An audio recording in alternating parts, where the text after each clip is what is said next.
Quinto está en Santa Cruz, alquiler de vehículos 100% digital, sin papeleo, sin contacto personal. Descárgate la app de Quinto Share Latam, disponible para Google Play o para Apple Store, y descubrir las nuevas opciones para movilizarte según tus necesidades. Es tan simple como esto: descargas la app, te registras, rellenas los datos y alquilas el vehículo Toyota que necesites por horas, días o semanas. Hay un modo Quinto para cada cliente. Alquila el vehículo Toyota de tu preferencia de manera rápida, cómoda y simple. Más información, visita la página web www.quinto-mobility.com.bo. Te limpios, bioseguridad y limpieza en general, desinfección de ambientes y jardinería, ahora también en construcción, con mantenimiento y remodelaciones. Trabajamos con empresas, viviendas particulares, condominios, oficinas, fábricas, urbanizaciones, colegios, clínicas y hospitales. Todos los servicios están asegurados con póliza de responsabilidad civil y daños a terceros, y sus precios se ajustan a cualquier presupuesto. Pedí cotización 773-330-89-692-16833. Memorial Park es el parque del recuerdo, con casi 30 años de servicio comprometidos con la naturaleza y tu familia para brindarles la atención que necesiten en momentos tan difíciles para ustedes.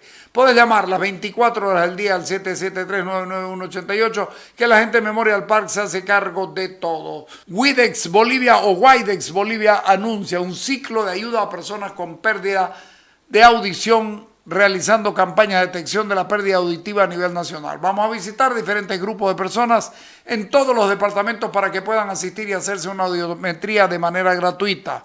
De esta manera van a poder recibir información necesaria para solucionar sus problemas auditivos, apoyados en los mejores audioprotesistas. También contamos con audífonos digitales daneses de última generación, porque queremos mejorar tu calidad de vida. Estamos ayudando. Somos Widex o Widex Bolivia. Si te quedaste sin tus canales favoritos en el cable de Cotas, no te preocupes. Cotas los tiene en un nuevo sistema por internet que se llama Go On TV, y es una plataforma que revoluciona la televisión. Todos los canales deportivos, de películas, series o infantiles pueden verse en directo o en diferido, retroceder y mirarlo por cualquier dispositivo y a cualquier hora. La televisión ahora es del gusto del que tiene el control, y eso es buenísimo. Andate a las oficinas de Cotas y pedí este nuevo servicio que se llama Go On TV.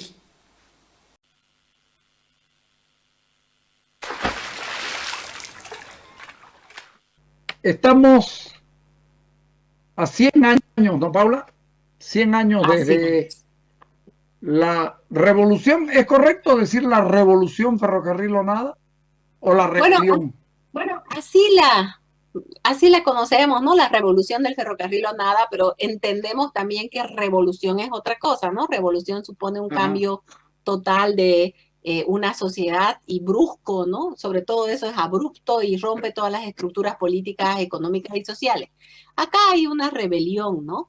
Pero esta rebelión del ferrocarril o nada, que se inicia en junio de 1921, va a concluir, digamos, en julio de 1924, con la llegada del ejército boliviano a manos del general Hans Kunt, ¿no? Con el apresamiento de muchos de sus líderes, con la persecución de otros, con la Otra destitución de vez, otros, ¿no? otra vez el ejército boliviano viniendo a perseguir, cruceños. Ya Así lo, es. ya lo, ya lo hemos tenido con Ibáñez en el 1800 y...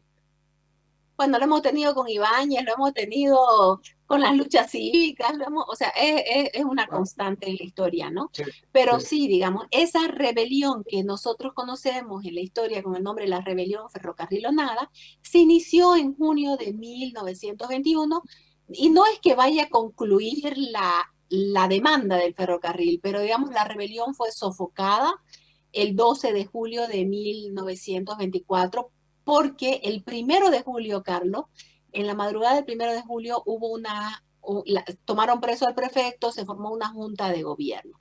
Pero en realidad, digo, esto fue ya la acción política de una idea que se había desarrollado en los cruceños, Ujú. y que los cruceños venían solicitando desde el siglo anterior, ¿no? ¿Y por qué? Porque el presidente de Bolivia, que era Bautista Saavedra, en mayo de 1921, él dictó una ley diciendo que ya no se construiría el ferrocarril entre Cochabamba y Santa Cruz, sino que se construiría una carretera. Hoy nos puede parecer que tonto que no quisieron carretera, pero en ese momento habían solo dos autos. Uno los había traído Ángel Sandoval en 1919, otro Velasco Franco en 1920. ¿Y cómo exporta usted la carne, la suela, el alcohol, el azúcar, el arroz, entre otras de cosas que los cruceños exportábamos, tanto a la zona andina como al norte argentino como al Brasil? Entonces, se entiende por qué no estaban en contra de la carretera y consideraban que la carretera no era la solución, porque venían luchando desde hacía más de 60 años por el ferrocarril. Habían reunido unos dineros y esos fondos habían sido tomados por el Estado para usarlo en otros gastos y decían que iban a tomar un empréstito de los Estados Unidos para la construcción de la carretera. Que también acá tengo que decir, hay algo importante porque los Estados Unidos se expresan en la carretera mientras que los ingleses se habían expresado, digamos, en los ferrocarriles, ¿no? Eran dos momentos históricos distintos, pero efectivamente ofrecer una carretera en 1921 era matar los sueños cruceños, ¿no? Ese sueño por el ferrocarril, estaban los cruceños absolutamente convencidos de que el ferrocarril nos sacaría de la pobreza, permitiéndonos el desarrollo del comercio. Este año, 1921, son 100 años del inicio de esa lucha. ¿Cómo se inició esa lucha? Una vez se proclama la ley, van a ser los jóvenes, ¿no? Los estudiantes de secundaria, los estudiantes de universidad, van a tomar las escuelas, no van a permitir que hayan clases, el prefecto va a mandar la policía para sacarlos, los chicos no salían de las escuelas haciendo huelgas, ¿no? Y también el Consejo Municipal, que estaba formado, entre otros, por Udalrico Zambrana, van a manifestarse en contra del gobierno por el tema de la ley de carretera y la no construcción del ferrocarril. Además de eso, había pues un comité pro ferrocarril y el 19 de junio fue cuando se hizo un comicio, se llamaba en ese momento, un cabildo en la Plaza 24 de septiembre, exigiendo la derogación de la ley de carretera y la construcción del ferrocarril que una a Santa Cruz con Cochabamba, a Santa Cruz con el río Paraguay, a Santa Cruz con Yacuiba, ¿no? O sea, era lo que se llamaba el ferrocarril oriental. Muchos creen que el ferrocarril oriental era solo Santa Cruz Cochabamba. Sí, Santa Cruz Cochabamba para de ahí salir al Atlántico por el oriente, ¿no? Y esta idea no es una idea nueva. En 1857, 1859, había 70 sido años, casi 70 años antes. Sí, ¿no? Había sido prefecto el señor Mariano Reyes Cardona, él era sucrense, pero él tenía una idea clara de que había que salir por el Atlántico. Él consideraba que salir por los puertos peruanos o chilenos eran un problema para Bolivia, porque Bolivia no usaba el puerto boliviano Cobija. Entonces él propone construir una línea de ferrocarril entre Santa Cruz y el río Paraguay y salir por el río Paraguay en vapores hasta Asunción, Buenos Aires, Montevideo y de ahí por el Atlántico el resto del mundo. Cosa No que hay ya se canal de hacía. Panamá tampoco, ¿no? Es Claro, 1860, digamos, ¿no? pero además ya se usaba, ese río era navegable No, y había claro, mucho claro. comercio. Los paraguayos lo usaban, los vapores iban y venían, entonces sacar los productos bolivianos. Este señor va a intentar formar una sociedad, va a conseguir algunos asociados, digamos, alguien que ponga en sus acciones, pero lamentablemente, unos años después, en 1867, el presidente Melgarejo cede a Brasil la mitad del Acre y cede lo que nosotros conocemos como el Mato Grosso, que no significaba solo el territorio, sino la libre navegación del río Paraguay. Entonces deciden que si la frontera estaba en el No, río, nos quita la orilla. nos quitan el río y Claro, traen la frontera, dice, a la mitad de las lagunas, La Gaiba, Uberaba, Mandioré, Cáceres y de la Bahía Negra. Solo que esas lagunas no tienen contacto directo con el río, claro. salvo un poco la Bahía Negra, digamos, ¿no? Entonces, claro, me imagino que los negociadores que no sabían nada de geografía y nunca habían estado en el Oriente pensarían pues que lo que hoy decimos el Pantanal era lo mismo que el río. No, no es lo mismo.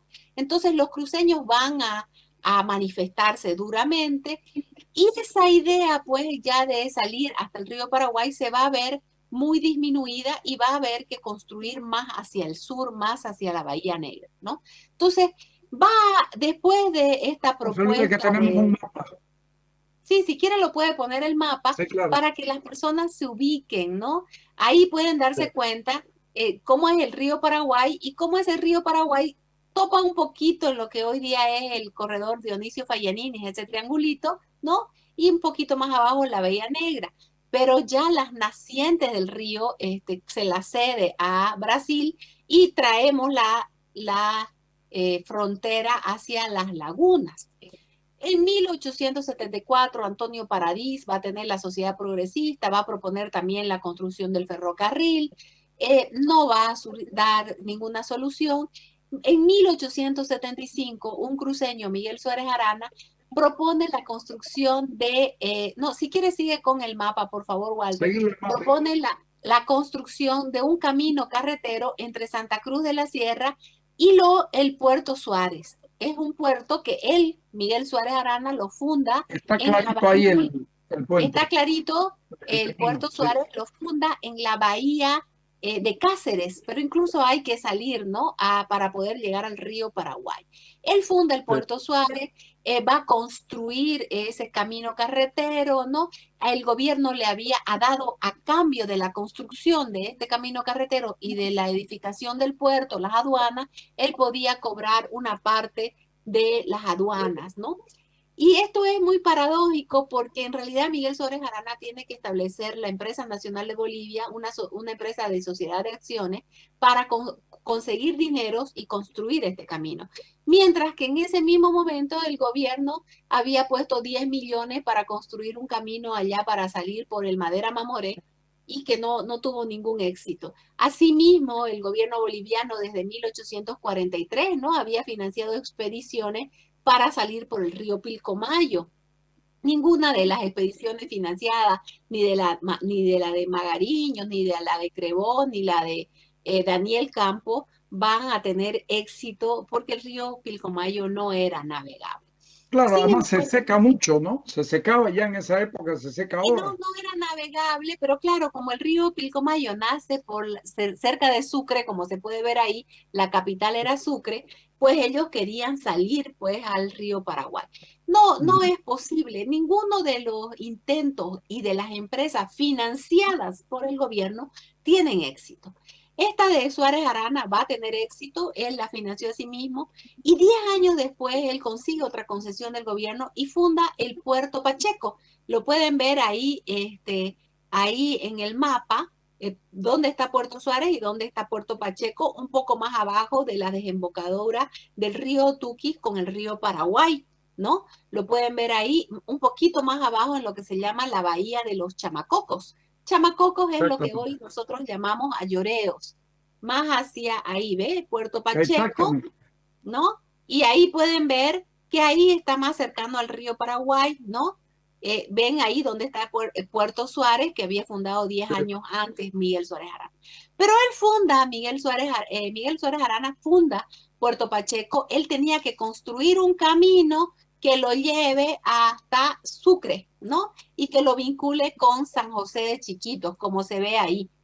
Sí. Él debía construir ese camino y es un camino titánico, porque cuando uno lee lo que había hecho Miguel Suárez Arana, Sí. hasta en Tenía que Calentón entrar por tenía las salinas y subir, ¿no?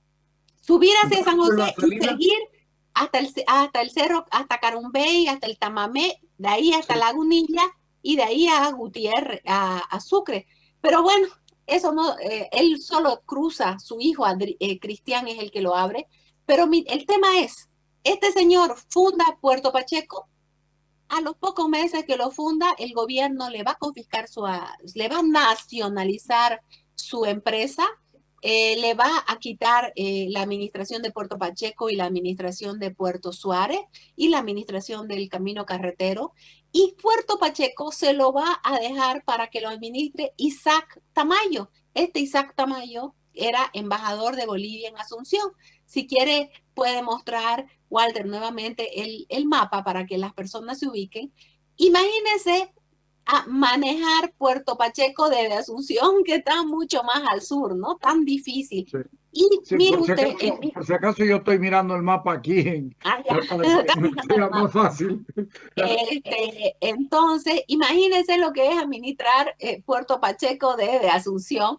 Qué En locura. 1887 los paraguayos ocupan Puerto Pacheco. En 1888 oficializan la ocupación de Puerto Pacheco y se quedaron con Puerto Pacheco para siempre porque el gobierno boliviano nunca hizo nada para recuperar Puerto Pacheco. Por lo tanto, fíjese usted cómo nos quedaba estas posibilidades de la construcción del ferrocarril.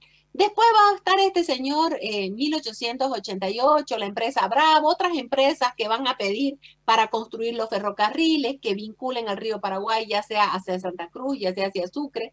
Y este Antonio Quijarro va a fundar el puerto Quijarro en la laguna La Gaiba, y que hasta ahora entiendo por qué la estación Quijarro se llama Puerto Quijarro, porque Puerto Quijarro fue fundado en La Gaiba. La estación Quijarro es una estación en la bahía Cáceres, ¿no? Pero bueno, esas son las cosas que uno no entiende de nuestra historia. Entonces, hay esos intentos de allá arriba en La Gaiba, si quiere ponga otra vez el mapa, para construir un ferrocarril hasta Santa Cruz. No, nada de esto va a poder, súbalo un poquito, ¿no? Era construir el ferrocarril desde La Gaiba, ahí donde se ve Santo Corazón, y salir hasta Santa Cruz de la Se Sierra, ve, sí, sí. La Gaiba, ¿no? Ahí Santo está. Corazón, entra a Santiago y de Santiago San José y sigue. Así Los es. Tigres, etcétera, etcétera. En realidad todo esto lo que van a hacer, el mismo Miguel Suárez Arana va a construir el camino entre La Gaiba, Santo Corazón, Santiago. Santiago era digamos, el centro de operación. Bueno, volviendo a nuestra historia, en 1889 se funda ese puerto, pero no se concreta nada. Hay una empresa belga, la African, que también propone construir un ferrocarril desde la Bahía Negra, ¿no? Hay muchas propuestas. Bolivia está recibiendo muchas propuestas porque el mundo está con los ferrocarriles. Sin embargo, se da la famosa guerra civil, la capital se traslada de Perdón, Sucre. un minutito. Antes, esto es importante. Brasil, Argentina tenían ferrocarriles, Bolivia no tenía ferrocarril, sino hasta después de la guerra Del Pacífico. del Pacífico, y ya nosotros estábamos pensando, 70 años antes de eso, ya estábamos pensando en el ferrocarril. En realidad, nosotros desde Claro, 1859, 20 claro, años antes de la Guerra del Pacífico, se estaba claro. pensando construir el ferrocarril para buscar esa salida. Esas Ujú. ideas, esas ideas se fueron difundiendo, Carlos. Y es interesante cómo la Estrella del Oriente en 1864 dice, queremos ferrocarril, sabemos que el ferrocarril es el progreso de todas las naciones, pero no tenemos posibilidades los cruceños de construir este ferrocarril. Y por eso están buscando, ¿no? Mariano Reyes Cardona habla con el famoso Barón de Mauá, que fue el que construyó los ferrocarriles en Brasil, para que se anime a construir el ferrocarril entre Santa Cruz de la Sierra y el río Paraguay. Nada de esto se va a lograr. Los gobiernos bolivianos después de la Guerra del Pacífico se van a concentrar en construir el ferrocarril Arica, La Paz, Antofagasta, Oruro, ¿no? Una serie de ferrocarriles que vinculen el mundo andino entre sí mismo y sobre todo con el Pacífico. Y en ese marco que los argentinos también van a proponerle a Bolivia la construcción del ferrocarril de Yacuiba hasta Santa Cruz de la Sierra, porque ellos ya estaban terminando de construir sus redes de ferrocarriles hasta Embarcación, ¿no? Y Yacuiba. Sin embargo, nada de esto va a darse. Todos los proyectos están, los tenemos, lo hemos podido estudiar, de construir de ese ferrocarril Yacuiba, Santa Cruz de la Sierra. El gobierno se va a oponer. En ese marco ¿Y daban se razones da para oponerse? porque sus intereses están en la zona minera, ¿no? No les interesa sacar nada por Ujú. el oriente, no les interesa vincular el oriente, ¿no? Lo que les interesa es vincularse al Pacífico, sacar los minerales al Pacífico, ¿no? Entonces, Carlos, en ese marco es que se da también el memorándum de 1904. Ese Wow. memorándum que todos lo conocemos, en realidad no es el punto de partida, es más bien ya la conclusión desde 1859 de estos intentos de construir el ferrocarril.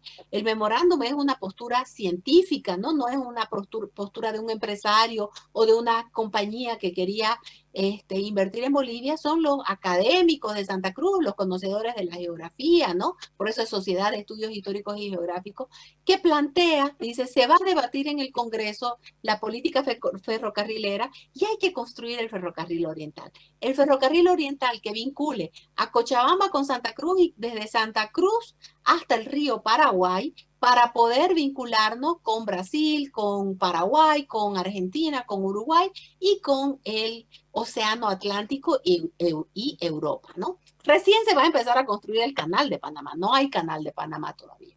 Entonces la gente de la geográfica ya está también planteando una postura más bien académica de la sociedad civil más que de los empresarios, ¿no?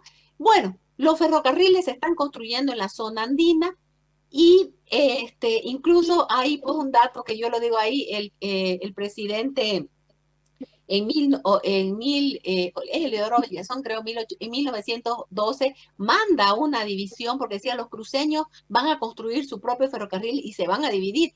Carlos, no había posibilidad alguna que los cruceños tuviéramos capitales, tecnología para construir un ferrocarril. Pero bueno, esas son las cosas que se dan en este país. Y en Y además, 1900, ya la época y el canto, ya desde Ibáñez, ¿no? La división, es decir, el relato de la división, ¿no? el relato que además une, ¿no? En otras partes. Bueno, en 1917 se inaugura el ferrocarril hasta Cochabamba. Entonces, pues ya los cruceños decían, no falta nada para construir el ferrocarril Cochabamba-Santa Cruz. Se habían hecho muchos estudios, ¿no? Una ruta por el Ichilo, ¿no? La ruta del norte, la ruta del centro, la ruta del sur, varios estudios para construir ese ferrocarril. Los cruceños habían hecho un montón, los periódicos están llenos de las esperanzas por el ferrocarril. Sin embargo, en 1920 llega al poder Bautista Saavedra. Este Bautista Saavedra da un golpe de Estado en julio de 1920. En 1921 se hace declarar presidente constitucional por una convención. Y en 1921 dicta esa ley, no más el ferrocarril a Santa Cruz, sino la carretera. Mientras tanto, los argentinos le estaban exigiendo, en 1922 le exigían construir el ferrocarril Yacuiba-Santa Cruz. Ellos lo acusaron a los argentinos de ser anexionistas, de querer anexarse Santa Cruz. Y dijo bien claro, Bautista Saavedra, está consignado en los documentos, que primero tenía que inaugurarse el ferrocarril que va de Villazón a Buenos Aires antes de pensar en el Yacuiba-Santa Cruz de la Sierra, ¿no? Entonces, él va a tener una oposición muy férrea en el departamento de Santa Cruz, una oposición muy dura, ¿no? En Santa Cruz se van a crear dos partidos políticos, el Partido Orientalista y el Partido Regionalista, que tenían en sus programas partidarios el tema del ferrocarril. Y es también importante porque ellos se van a unir para ganar las elecciones municipales, ¿no? Las elecciones municipales que se llevan a cabo cada fin de año, digamos, para posesionar en enero, van a unirse los republicanos que están en contra de Bautista Saavedra, los liberales, los orientalistas, los regionalistas, y con esta coalición que ellos llaman, ¿no? La coalición independiente, así se llamó, ganaron el poder municipal en Santa Cruz de la Sierra para poder enfrentar más a Bautista Saavedra, ¿no? Y van a hacer pues esta coalición independiente junto con el Comité Pro Ferrocarril que van a llevar ya la rebelión a otros niveles, como fue en 1924, con el tema de la toma de la prefectura y la formación de una junta de gobierno. Lamentablemente, Carlos, la respuesta del gobierno fue nada, no se construyó el ferrocarril Cochabamba-Santa Cruz, no se ha construido hasta ahora, que ya habría más tecnología, no se va a construir el ferrocarril a Yacuiba, Los brasileros ya están súper interesados en construir ellos mismos el ferrocarril entre Puerto Suárez y Santa Cruz, en realidad Corumbá, Santa Cruz de la Sierra. Y mire cómo son las paradojas de la 30 años historia, ¿no? después. En 1925, mire usted, llega a Santa Cruz primero el avión, ese avión de Lloyd Aéreo Boliviano que había sido, este Lloyd Aéreo Boliviano había sido fundado con capitales alemanes. Los alemanes tenían gran dominio del comercio cruceño que salía por Puerto Suárez, sobre todo el comercio La Goma, ¿no? Ellos van a traer, el primer avión va a llegar a Santa Cruz, un Junker que se llamaba el Oriente, llega en 1925, paradojas de la historia, primero llegó el avión antes que el ferrocarril. No se olvidó del ferrocarril hasta Germán Bush, ¿no? Germán Bush va a firmar los tratados con Brasil, con Argentina, van a construir el ferrocarril Yacuiba-Santa Cruz de la Sierra, Corumbá-Santa Cruz de la Sierra, y en 1957 se va a inaugurar el ferrocarril a Brasil, sin que esté el puente, ¿no? Sobre el Río Grande, sobre el río Guapay. En 1958 se va a inaugurar el ferrocarril a la Argentina, sin que esté el puente, ¿no? Es sobre el río. Eso lo van a construir ingenieros cruceños posteriormente, el ingeniero Tercero, varios de estos grupos de jóvenes ingenieros que habían llegado a Santa Cruz ya a principios de los 60. Entonces se va a inaugurar el ferrocarril 100 años después de que Mariano Reyes Cardona hubiera propuesto la construcción del ferrocarril de Santa Cruz al río Paraguay. Van a inaugurar oficialmente estas líneas férreas que de hecho van a cambiar la historia, nuestra historia, la historia de esos lugares por donde pasó el ferrocarril.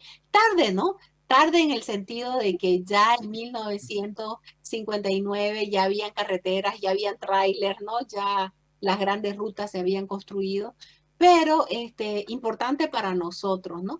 Y Pero importantísimo porque así, ahora es el único ferrocarril que funciona, el ferrocarril oriental, ¿no? Y el sí, único porque país que tiene. lo acaban de reventar el otro proyecto, lo acaban de reventar los camioneros. Pero fíjese usted cómo vamos avanzando, porque de nuevo el sueño cambia. Primero cambió de color, de plata a oro, al dorado, ¿no es cierto? Pero después cambia el sueño, y el sueño, una vez se tiene ferrocarril, es de nuevo vamos sobre los puertos. Claro, claro. De nuevo vamos O sobre sea, los es puertos. que Es decir, además me el, queda el claro que proyecto no para nunca. el proyecto no para nunca. Y yo pienso, cuando estudiaba todo esto del ferrocarril, la cantidad de empresas que proponían construirlo, nunca las aceptaron o firmaban contratos y de ahí ya esos contratos desistían de esas construcciones. Es como el Mutum, ¿no? Se firman contratos, contratos, contratos. Mm. Y bueno, pues no sé pues cuándo se construirá algo en el Mutum, pero sí digo, ese sueño cruceño del ferrocarril 100 años de la lucha, no de la idea. La idea se Del inició, 150. sí, sí, muchísimo más antes, pero sí la lucha. Y eso es lo importante, cuando una idea, el pueblo la asume y se convierte en acción política y en demanda. Y no nos ha ido mal, pero creo que ahora hay que ir por lo otro, lo que le decía yo, por los puertos, porque también estamos con problemas, porque no nos quieren dar importancia en la cuestión de los puertos, que, que si llovió poco, nadie puede salir, Paula, ni Pero puede ese es el entrar. problema, pues, Carlos, ¿no? Ese es el problema. No se ha construido un verdadero puerto y los Claro, puertos que hay son privados, ¿no? pero Son hay que, privados. claro, pero hay que trabajar en el dragado, hay que trabajar Claro, absolutamente todas estas cosas, hay que llegar a acuerdos con Brasil por la cuestión del dragado, por la cuestión el medioambiental, Camengo. hoy, ¿no es cierto? Entonces, todo eso configura parte de un proyecto cruceño que yo lo he escuchado a usted hablar y digo, qué importante que fue Bush. No, sin duda, Bush para ¿Ah? Santa Cruz ha sido el padre de la modernización cruceña, ¿no? Pero claro, O sea, entonces, sin Bush probablemente no hubiéramos podido tener ni regalías, ni universidad, ni estos tratados, ¿no? Es pero un hombre fíjese que importantísimo. es su voluntad. Vamos a tirar el tren a Brasil y vamos a tirar el tren a Argentina y lo vamos a hacer. y comenzaron y demoraron un montón, lo que usted quiera, pero finalmente la idea se consolida. Así es. 20 años después de la firma de los tratados se consolida con mucha oposición. Incluso hoy le digo, hay muchos intelectuales bolivianos que dicen que ese ferrocarril no sirvió para nada. Como, yo me pregunto, ¿Cuál ¿cómo sirvió ferrocarril no sirvió? el ferrocarril a Corumbá? Hay muchos, usted lee a varios expertos del ferrocarril boliviano y dicen eso, que no sirvió. Y una se pregunta, ¿acaso vincularse con una frontera no sirve? ¿Acaso vincular todos estos pueblos no es un motivo suficiente para tener un ferrocarril? ¿Acaso, acaso lograr el crecimiento de pueblos abandonados por el Estado, por el centralismo, no es un éxito? Es una barbaridad Eso, decir. eso es lo que yo me pregunto, Carlos, pero le digo y le escribo y se los voy a mandar después, esos textos que dicen, no, no sirve ni el ferrocarril de Santa Cruz y Acuiba, que también, incluso nosotros hemos realizado un trabajo recién que espero se publique pronto, donde unos economistas han mostrado cómo los índices de desarrollo humano de los pueblos por donde pasa el ferrocarril es más alto que de los otros, ¿no? Porque genera empleo, porque generó mucho empleo en Santa Cruz también, ¿no? La construcción del ferrocarril cambió. Todos los jóvenes cruceños querían ir a trabajar al ferrocarril. Ser trabajador ferroviario fue muy importante. Y la memoria de muchos de esta gente, no solamente en la construcción del ferrocarril, sino después de haber trabajado, esos famosos ferroviarios, ¿no? Que hacían esa ruta de manera constante. Eh, pero le digo, hay muchos que han escrito que fue una pérdida, ¿no? La construcción de ese ferrocarril. Pero Pero fíjese no que es mucho, además son complementarios con la carretera. obvio. Siempre Hoy peleábamos día, por las dos cosas. no, claro, es que la carretera y el ferrocarril son dos cosas distintas, ¿no? Claro. Se Sí, sigue sí, sí. sacando todo con el ferrocarril, o sea, que no, ya mucha gente no viaja en ferrocarril porque es más rápido irse en un micro o en un trufi, puede ser, pero ¿cuánta carga saca, no? ¿Cuánta Claro, carga su saca capacidad, la capacidad de arrastre es 3-1 casi. ¿no? ¿Cuánta carga saca y la importancia de la empresa ferrocarrilera de Oriental, que se llama ahora, ¿no? Que es el ferrocarril que sigue. Pero nos costó, ¿no? No fue que el Estado no lo construyó, nos costó gente perseguida, salida, escapada, represión, ¿no? Y tuvimos que esperar años, pero bueno, es una muestra más, creo yo, de lo que hablamos nosotros, de ese modelo cruceño, ¿no? De ese emprendedurismo, de esa institucionalidad que sostiene un modelo productivo, ¿no? El modelo productivo que necesita pues de toda esa institucionalidad para seguir adelante. Y nos falta hablar todavía de la revolución de los domingos y tenemos que hacer un programa de Bush, Paula. ¿Sabe qué? Yo cada día, mientras más leo sobre Bush, más me entusiasma. Así es. No, evidentemente hablaremos pues sobre Bush, merece la pena. Ahora tiene a Darwin Pinto que ha trabajado, ¿no? Una biografía importante, ¿no? Sí. Eh, que, que creo que es bueno, ¿no? Porque además ha sido muy vilipendiado en los últimos tiempos. Algunos autores lo han querido defenestrar, pero bueno, depende del cristal con que se mire, decía el Martín Fierro, ¿no? Y depende también de nosotros en que sepamos ponerlo en valor porque lo tiene. No, yo creo que sí. De nosotros depende poner en valor nuestra historia. Ok, gracias Paula, ha sido No, a muy usted. útil para la gente. Le agradezco mucho esta mañana, lo pusimos cortito porque fue una exposición, pero con eso generamos que la gente entre a ver este programa. Y ¿Ok? que vean el mapa, ¿no? Porque realmente la obra titánica de hombres como Miguel Suárez Arana, su hijo Cristian, Tristan Roca y todos aquellos que abrieron, porque son muchísimos, ¿no? Tristán Roca es otro personaje importante y Miguel Suárez Adana con su plata, ¿no? Bueno, con su plata y la de sus accionistas, pero no con Claro, plata por del supuesto. Estado. Claro, pero fíjese además qué capacidad empresarial que tenía, ¿no? Sí, no, realmente para mí son modelos paradigmáticos de lo que es de lo que es el emprendedurismo de los cruceños, ¿no? que Sí. no nos cansamos, digamos, no nos cansamos porque ese hombre no se cansó, luchó. Él propuso, mire, en el mismo momento que este señor proponía construir el ferrocarril, él le proponía al Estado construir el ferrocarril, no el ferrocarril, el camino Santa Cruz-Orán y de Orán a Salta, Santa Cruz, no, hasta Embarcación, Orán a Salta. Y ese camino al fin los abrieron los comerciantes cruceños. Fue abierto por los propios comerciantes, porque el Estado nunca lo abrió, ¿no? Ya después, pues, se va a hacer esa carretera, que ahora es una muy linda carretera, ¿no? La que nos lleva hasta Camiri, Sí, como la carretera Puerto Suárez, ¿no? Que la gestión de la anterior gobernación la terminó de construir. sí. Bueno, hablamos después, Paula. Le La agradezco lucha muchísimo de sigue, nuevo. ¿no? A sus Ok, órdenes. ya, gracias. Chao, chao. Chao. Vamos, Walter.